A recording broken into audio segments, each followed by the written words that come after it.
그러면 가장 먼저 우리 기체 압력에 대해서 살펴보기 전에 자, 압력이란 무엇인지에 대해서부터 다뤄봐야 되겠지, 그지? 자, 이 압력이라는 것은 자, 정의가 이렇게 됩니다. 자, 단위 면적에 자, 수직으로 가해지는 힘의 크기를 우리는 압력이라고 정의하고 있어요. 자, 여기서 밑줄 3개 치면 되는데 단위 면적, 수직, 그리고 힘. 자, 요거를 쌤이 한번 그림으로 한번 표현을 해보면 예를 들면 어떤 평평한 표면이 있다. 자, 거기에 쌤이 손가락으로 꾹 표면을 누르면서 자, 힘을 가하게 될 거야.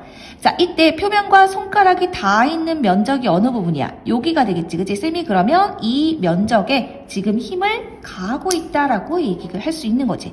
근데 그냥 가하고 있는 것이 아니라 어떻게 가하고 있는 거냐면 이 표면, 이 내가 가하는 면적에 대해서 각도가 수직이 되도록 이렇게 힘을 가하고 있는 거야. 그런 조건이 만족이 되면 우리는 현재 이 표면에 압력을 가했다라고 얘기할 수가 있는 거지. 이해되시나요? 자, 그거를 우리가 식으로 한번 바꿔보도록 할게요. 요 생긴 거 그대로 우리가 식으로 바꾸면 되는데 자, 압력이라고 하는 것은 자, 면적분의 힘이다. 자, 이렇게 나타낼 수가 있습니다. 자, 이때 면적의 단위는요, 보통 제곱미터를 쓸 거고, 힘의 단위는 뉴턴을 쓰게 되겠지, 그지? 자, 따라서, 자, 압력의 단위는 우리가 어떻게 쓸 수 있어? 뉴턴 퍼 제곱미터? 이렇게 쓸 수가 있겠지, 그지? 여기까지 이해되시나요? 그죠? 그래서 우리 교재 16페이지 보시게 되면요, 자, 위에 압력의 식이 나와 있는 것을 볼 수가 있고, 자, 오른쪽에 보시면 첫 번째 단위, 뉴턴 퍼 제곱미터에 대한 내용이 나옵니다. 자, 이때 1뉴턴 퍼 제곱미터는요, 다른 단위로 우리가 바꿔서 쓸 수 있는데 1파스칼이라고 하는 압력의 새로운 단위로 바꿔서 나타낼 수가 있어요.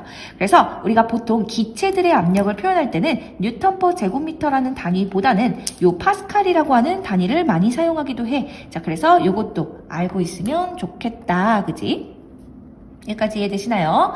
자, 그리고 이제 세 번째로 압력의 크기에 대해서 우리 한번 얘기해 보도록 하자. 자, 지금 보시면요, 압력의 식을 우리가 한번 해석을 해보면 압력의 크기에 대해서도 자연스럽게 이해할 수가 있는데 압력에 영향을 미치는 요인은 몇 가지야? 그렇지, 힘과 면적 두 가지라고 볼 수가 있겠죠. 자, 지금 예를 들어서 두 가지 상황을 볼 거야. 첫 번째, 힘이 일정한 경우입니다. 자, 예를 들면 10N의 힘을 똑같이 수직으로 표면에 가하고 있는데 자, 이때 첫 번째 조건은 그 가해지는 힘의 면적이 1제곱미터이고요. 자, 두 번째는 가해지는 힘의 넓이가 2제곱미터인 상황이다라고 한번 생각을 해보자. 자, 그럴 경우에는 가해지는 압력의 크기가 각각 얼마씩이야? 라고 물어보면 면적분의 힘이니까 여기에서는 10N 퍼 제곱미터가 되겠고, 자, 두 번째에서는 그렇지 5N 퍼 제곱미터가 됐지, 그지? 자, 가해지는 힘의 크기가 일정할 때, 자, 어떤 관계가 지금 발생을 했다, 그지? 힘의 크기가 일정할 때 힘이 작용하는 면적이 어떨수록 작을수록 압력이 커진다라는 것을 우리가 계산을 통해 확인해 본 거죠. 자, 그 다음에 두 번째로는요, 면적이 일정하다라면 가정을 하는 거야. 자, 그러면 우리가 똑같이 1제곱미터라고 가정을 하고, 자, 여기다가 똑같이 면적은 1제곱미터인데 가해지는 힘의 크기가 이번에는 20N이 되는 거지. 자, 그럴 경우에는 지금 압력이 얼마라고 얘기할 수 있어? 그렇지, 20N 퍼 제곱미터라고 얘기할 수가 있는 거잖아. 그렇구나.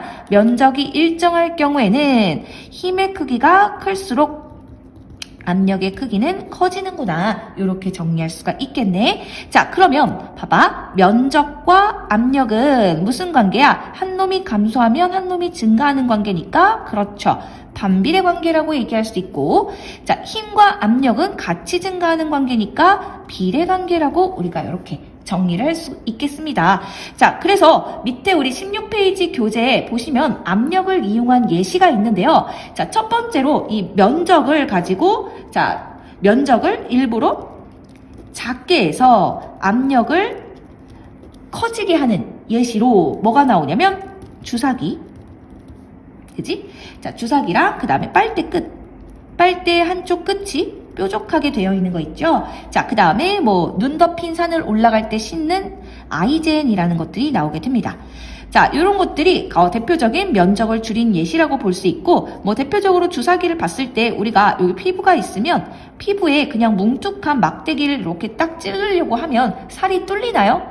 뚫리지 않죠. 그치? 자, 그런데 뾰족한 주사바늘로 똑같은 힘을 가해서 찔러 넣었을 때는 어떻게 돼? 피부 속으로, 그렇지, 뚫고 들어가잖아. 자, 그거는 뭐의 차이라고 볼 수 있는 거야? 힘은 같은데 이 피부와 맞닿는 힘에 가해지는 면적이 줄어들었기 때문이라고 해석할 수가 있는 거지. 따라서 압력이 커지기 때문에 피부가 쉽게 뚫리는구나. 이렇게 생각하면 되겠네요. 좀 잔인하죠, 그죠?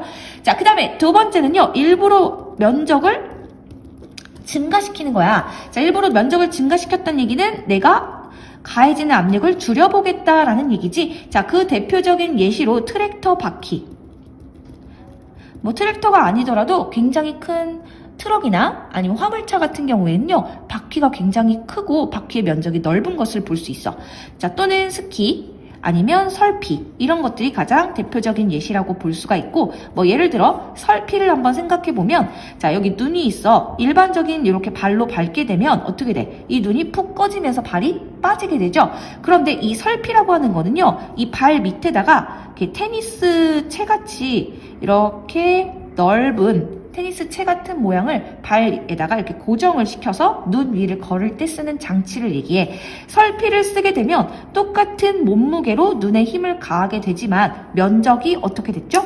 그렇지, 아까 그냥 일반적인 발로 밟을 때보다 면적이 어떻게 됐어?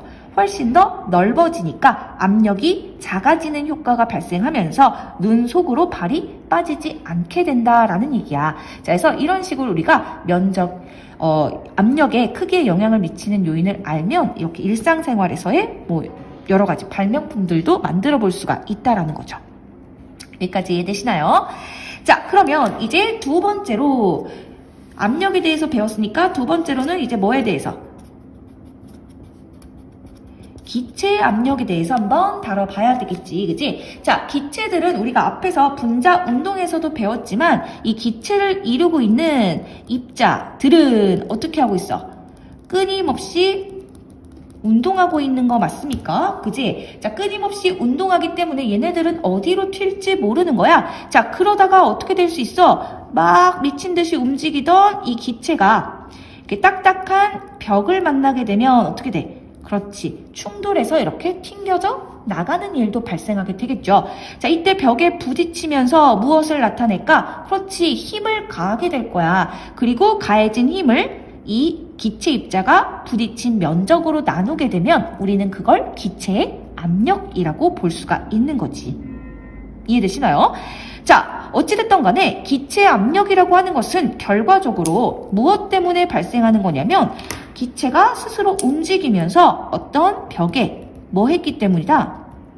그렇지. 충돌했기 때문이다. 이것이 바로 기체가 나타내는 원인이라고 보시면 되겠네요. 그렇지?